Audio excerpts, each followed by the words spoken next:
स्वागत है मेरे प्यारे मित्रों। ये कहानी आप लोगों को कैसा लग रहा है कमेंट करके जरूर बताना, ठीक है। तो फिर कहानी को आगे बढ़ाते हुए हम देखते हैं बॉस अपना बंदूक एन, लैन और चोई के और करके खड़ा हो जाता है। हम लैन को देखते हैं जो अभी भी ठीक से होश में नहीं आ पाया और उसका एक साइड सुन होने के कारण ठीक से खड़ा भी नहीं हो पा रहा। एन तब लैन को अपने बाहों में कस के पकड़ रखता है और दूसरी तरफ चोई जो एन और लैन को बचाने के लिए बॉस के बंदूक के सामने आकर अपना दोनों बाहें फैलाकर खड़ा हो जाता है, जो खुद भी डरा हुआ है। पर चोई ने ठान लिया कि वो लैन का मदद करके रहेगा। बॉस चोई को ऐसा करता हुआ देखकर चोई से कहता है कि चोई, तुम्हें क्या लगता है कि तुम अगर मेरे बंदूक के सामने आकर ऐसे खड़े हो जाओगे तो क्या तुम लोग यहाँ से सही सलामत जा पाओगे? चोई बॉस से कहता है चाहे कुछ भी हो जाए चोई सामने से नहीं हटेगा। बॉस को अगर लैन को कोई नुकसान पहुंचाना ही है तो उससे पहले बॉस को चोई को मारना होगा। और चोई बॉस के किसी भी बातों के ऊपर विश्वास नहीं करता। बॉस कहता है क्या सच में? चोई को क्या लगता है कि क्या बॉस चोई को नहीं मार सकता? एन तो बॉस को डिस्ट्रैक्ट करने के लिए कहने लगता है कि हे तुम लैन और चोई को यहाँ से जाने दो और तुम्हें जो भी परेशानी है तुम मुझसे बात करो। और परेशान होकर अपने मन में सोचने लगता है अरे जल्दी करो, वो लोग यहाँ कब आएंगे? बॉस एन के बातों का कोई जवाब नहीं देता बल्कि चोई से कहने लगता है कि चोई मैं तुमको एक और बार कह रहा हूँ कि तुम सामने से हट जाओ वरना मजबूरन बॉस को चोई को मारना होगा। उसी वक्त हम देखते हैं कि सेकंड गुंडा भाई साहब के फोन में किसी का फोन आता है और वो फोन उठाते ही परेशान होकर कहता है कि हेलो, क्या सच में वो लोग यहाँ आ रहे हैं बॉस? तब हम देखते हैं कि बॉस शूट करने ही वाला होता है पर सेकंड गुंडा भाई साहब आकर बॉस को रोक देता है और बॉस के कान में कहने लगता है कि बॉस अभी अभी पॉल ने फोन करके कहा कि वो औरत यहाँ आ रही है। ये सुनकर बॉस बहुत चौंक जाता है और कहता है कि क्या पर क्यों? सेकंड गुंडा भाई साहब कहता है कि मुझे नहीं पता। बॉस कहता है कि इस औरत ने तो परेशान करके रख दिया। उसके बाद बॉस तुरंत उन लोगों को बिना कुछ किए जाने लगता है। ये देखकर चोई चौंक जाता है। बॉस जाते वक्त कहने लगता है एन, लैन और चोई से कि तुम तीनों का किस्मत बहुत ही अच्छा है। फिलहाल के लिए तुम तीनों बच गए और अभी तुम तीनों बिना कोई आवाज किए मेरे घर से निकल जाओ। तब हम चोई को देखते हैं जो बॉस को बिना कुछ नुकसान किए जाता हुआ देखकर वो चैन का सांस लेता है। अगले सीन में हम एन, लैन, चोई को चश्मों के साथ उसके हेलीकॉप्टर से वापस जाता हुआ देखते हैं, जहां एन चश्मों से कह रहा था कि चश्मों तुम्हारा मदद के लिए शुक्रिया कि तुमने मुझे अपना हेलीकॉप्टर दिया और तुम्हारे परिवार वालों को भी मेरे ओर से शुक्रिया कह देना। चश्मों कहता है कोई बात नहीं क्लास प्रेसिडेंट एन। फिर चश्मों एक्साइट होकर कहने लगता है कि आज जो भी हुआ ये कोई सिनेमा से कम नहीं था, जहां एक गुंडा हीरोइन को किडनैप कर लेता है, उसके बाद हीरो उसे बचाने के लिए जाता है और खुद परेशानी में पड़ जाता है और फिर एंट्री होता है माचो मैन का। वाव! और क्लास प्रेसिडेंट एन आपको गन चलाना आता है। ये देखकर तो मैं क्या बताऊं मुझे कैसा महसूस हो रहा है। क्लास प्रेसिडेंट एन आप किसी दिन मुझे अपना गन जरूर देना। एन कहता है बिल्कुल नहीं। चश्मू कहता है बस मुझे देखना है। एन कहता है नहीं। खैर तब हम जोई को देखते हैं जो भी हुआ उसके बाद वो अभी भी परेशान है और अपने मन में कुछ सोचे जा रहा था। आता है एन और लैन की और एन लैन से पूछता है कि लैन अब तुम कैसे हो? लैन कहता है कि अरे मैं कोई जादूगर थोड़ी ना हूँ, हील होने में मुझे वक्त लगता है, अभी मैं पहले से ठीक हूँ। उसके बाद लैन एन से पूछता है कि एन क्या तुमने एक बार देखा बॉस को किसी का फोन आया, उसके बाद उसने हमें कुछ नहीं किया और वो ऐसे ही चला गया, मतलब ये तुम्हें कुछ अजीब नहीं लगा? और बॉस को किसका फोन आया होगा? एंड स्माइल करते हुए कहता है कि थैंक्स टू मी, क्योंकि मुझे बॉस का कमजोर नस पता है। मुझे पता है कि इस सन के आदमी को कौन हैंडल कर सकती है। लैन चौंक कर कहता है कि क्या इसका मतलब ही तुम्हारा काम है? एंड लाइक हाँ। यहाँ से सीन शिफ्ट होकर बॉस को दिखाया जा रहा है जो अपने घर में जल्दबाजी में सेकंड गुंडा भाई साहब से कह रहा था कि तुम जाकर पहले बालकनी का कांच साफ करो और बालकनी को बिल्कुल पहले जैसा कर दो। उसके बाद तुम थर्ड फ्लोर के कंपाउंड में चले जाना, हो सके तो बाहर मत निकलना और खुद से कुछ मत करने जाना, समझ गए? सेकंड गुंडा भाई साहब परेशान होकर कहता है कि हाँ बॉस मैं समझ गया।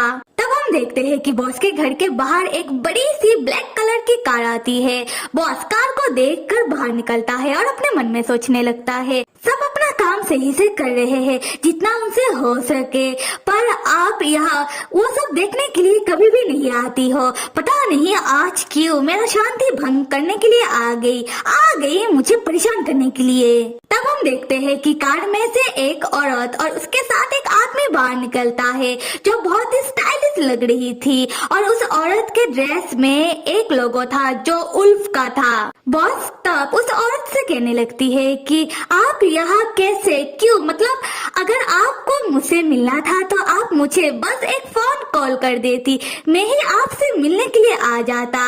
और आप दोनों ने ये कैसा फैशन करके रखा है और रात में सनग्लास क्यों पहन लिया आंट। और यहाँ हमें पता चलता है कि ये औरत बॉस का आंट है। खैर बॉस तब अपने आंट से कहने लगता है कि आंट आप लोग घर के अंदर थोड़ा सावधानी से जाना क्योंकि घर के अंदर सारा चीजें बिखरा हुआ है, देखना गिर मत जाना। और यहाँ देखकर साफ साफ पता चल रहा है कि बॉस अपना आंट को देखकर जबरदस्ती का स्माइल कर रहा है। खैर अगले सीन में हम देखते हैं कि एन, लैन, चोई और चश्मों का हेलीकॉप्टर लैंड हो जाता है और वो लोग वापस आ जाते हैं। चोई तब लैन को कंटिन्यूअसली सॉरी कहे जा रहा था कि लैन चोई को माफ कर दे, सारी गलती चोई की है। लैन तब चोई से कहता है कि चोई बस करो, तुम कितने बार सॉरी कहोगे, और समझो तुम्हें मुझे सॉरी कहने की कोई जरूरत नहीं है, अभी तुम अपने घर अपने पेरेंट्स के पास चले जाओ। एन तब लैन को लेकर जाने लगता है चश्मों से ये कहते हुए कि चश्मो तुम्हारा मदद के लिए दोबारा शुक्रिया। चश्मो कहता है अरे क्लास प्रेसिडेंट एन कोई बात नहीं। एन कहता है चश्मो तो फिर मैं और लैन भी अपने घर चलते हैं। तब चोई एन और लैन को रोकते हुए कहने लगता है कि तुम दोनों अभी मत जाओ, मुझे तुम दोनों से कुछ बात करना है।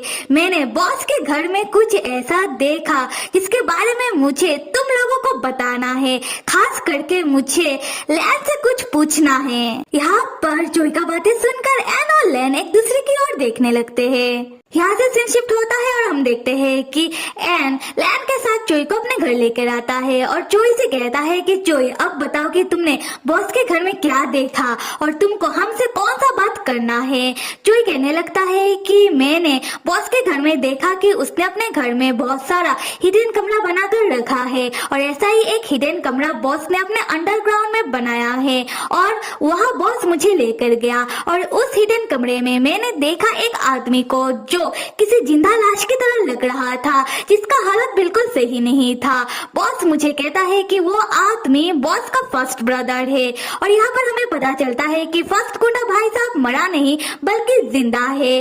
खैर चोई तब एन को कहने लगता है कि बॉस ने मुझे उधर कहा कि उसका फर्स्ट ब्रदर का हालत का जिम्मेदार और कोई नहीं बल्कि लैन है। ये सुनकर लैन चौंक जाता है और उठकर बैठता है और एन और चोई से कहने लगता है कि क्या फर्स्ट गुंडा भाई साहब को तो मैं जानता भी नहीं, मैं तो उससे बस एक ही बार मिला, तो मैं उसका हालत का जिम्मेदार कैसे। एन लैन को परेशान होता हुआ देखकर अपने मन में सोचता है कि लैन जब ज़ॉम्बी बना था उस समय उसने फर्स्ट गुंडा भाई साहब के ऊपर अटैक कर दिया था और उसके कान में काट लिया था। शायद इसी कारण फर्स्ट गुंडा भाई साहब भी एक ज़ॉम्बी में बदल गया या फिर उसके साथ कुछ तो ऐसा हुआ है, पर लैन को ये बात याद नहीं क्योंकि लैन जब भी ज़ॉम्बी बनता है उसे कुछ भी याद नहीं रहता कि वो क्या करता है। आते हैं चोई की ओर जो हिचकिचाते हुए लैन से पूछने लगता है कि लैन मुझे तुमसे कुछ पूछना है। लैन क्या तुम भी एक। और अगले ही सीन में हम देखते हैं कि चोई अपने घर वापस जा रहा था और लैन उसे दरवाजे तक छोड़ने आता है। चोई कहता है कि मैं अपने घर वापस जा रहा हूँ। लैन कहता है ठीक है सावधानी से घर जाना। चोई तब रुक कर कहता है कि लैन क्या तुम सच में। लैन कहता है वो सब छोड़ो और ऐसे भी मुझे इन सब की आदत पड़ चुकी है। हम तब चोई को देखते हैं जो लैन की बातों से उदास होने लगता है। फिर चोई लैन से और बातें करना चाहता था पर लैन चोई को रोकते हुए कहता है कि चोई अभी बहुत लेट हो चुका है तो तुम अपने घर वापस चले जाओ। ये कहते हुए लैन घर का दरवाजा बंद कर देता है और खुद भी उदास होकर घर के अंदर आने लगता है। एन तब लैन के पास आता है और मुस्कुराते हुए कहने लगता है कि लैन कुछ देर बाद ही सुबह हो जाएगा और लैन तुम चोई को लेकर इतना परेशान मत हो, ये तो जाहिर सी बात है कि चोई को जब इस बारे में पता चलेगा तब उसका रिएक्शन कुछ ऐसा ही होने वाला था, और ऐसा ही हुआ है ना। लैन तब एन को कोई जवाब नहीं देता बल्कि जाकर अपना ड्रिंक करने लगता है। एन तब लैन से कहता है कि लैन सुनो ना, मुझे ना तुम्हारी और चोई के पहले डेट के बारे में जानना है, क्योंकि तुम्हें तो पता ही है कि मैं कितना क्यूरियस हूँ। ये सुनते ही लैन के गले में उसका ड्रिंक अटक जाता है। एंड लैन लाइक तुम अभी भी क्यों मेरे और चोई के रिश्ते के पीछे पड़े हो? एन तब लैन को अजीब बिहेव करता हुआ देखकर हंसते हुए कहता है कि अच्छा तुमने मुझसे पहले पूछा था ना कि मुझे बॉस के कमजोर नस के बारे में कैसे पता, तो लो मैं अभी तुम्हें ये बात बताता हूँ। लैन कहता है अभी तुम मुझे इस बारे में बताओगे, उसके बाद पक्का तुम मुझसे मेरे बारे में जानने की कोशिश करोगे। एन तब लैन के पास आकर बैठता है और कहता है कि तुम्हारी मर्जी, पर यह बात जरूरी है इसलिए मुझे तुमको इस बारे में बताना है, और सच्चाई तो ये है कि मुझे तुमसे बातें करना है। लैन कहता है ऐसा किया। एन कहता है देखो, मैं मेरा सिंसियरिटी दिखाने के लिए एक काम करता हूँ कि मैं तुम्हें पहले अपने बारे में बताता हूँ और बॉस के बारे में भी बताऊंगा, उसके बाद तुम चाहो तो मुझे तुम्हारे बारे में बताना। लैन कहता है अच्छा ठीक है, अभी शुरू तो करो। एन बताने लगता है कि बॉस फू फैमिली से बिलोंग करता है और फू फैमिली दवाई बनाने का बिजनेस करता है। वो लोग दवाइयों के ऊपर एक्सपेरिमेंट करते हैं और तुम चाहो तो इस बारे में रिसर्च कर सकते हो, तुम्हें ये बात पता लग जाएगा। उसके बाद एन बताता है कि तब की बात है जब एन का पेरेंट्स का डाइवोर्स नहीं हुआ था। वो दोनों एक साथ ही फू फैमिली के अंडर काम करते थे और इसी कारण अभी एन को बॉस के परिवार के बारे में पता चल पाया। यहाँ पर लैन चौंकर पूछता है कि क्या तुम्हारे पेरेंट्स का डाइवोर्स हो गया? एन कहता है हाँ। फिर एन बताता है कि एन के पेरेंट्स एक दूसरे को यूनिवर्सिटी के टाइम से ही जानते हैं। वो लोग एक साथ ही पढ़ाई की और एक साथ ही काम करते थे। फिर उन दोनों ने शादी कर ली और एन का जन्म हुआ और कुछ समय बाद उन दोनों के बीच मतभेद होने लगे, अपने काम को लेकर, अपने आइडियाज को लेकर और हर एक चीज में। फिर उन लोगों ने डाइवोर्स ले लिया और एन की मॉम ने डिसाइड किया कि वो जहाँ काम करती है वो उधर ही काम करेगी, और एन के डैड ने डिसाइड किया कि वो अपना काम को सेपरेट कर लेंगे और अलग से अपना बिजनेस शुरू करेंगे, जो बिजनेस वो अब करते हैं। और एन के डैड ने एन को अपने साथ रख लिया। तब एन बहुत ही छोटा था और तब से एन को लगने लगा कि शायद इस दुनिया को एन नहीं चाहिए और किसी दिन ये दुनिया भी एन को छोड़ देगी। ये सुनकर लैन अपना सर पकड़ लेता है और एन से कहने लगता है कि तो तुम्हारे कोल्ड हार्ट के पीछे एक स्टोरी भी है और मुझे लगा था कि तुम शायद जन्म से ही कोल्ड हार्टेड हो। यहाँ हम देखते हैं कि लैन एन से बात करते करते वो सोफे में लेट जाता है और एन भी लैन के ठीक पास आकर लेट जाता है और लैन से कहने लगता है कि तुम्हें क्यों लगा कि मैं जन्म से कोल्ड हार्टेड हूँ?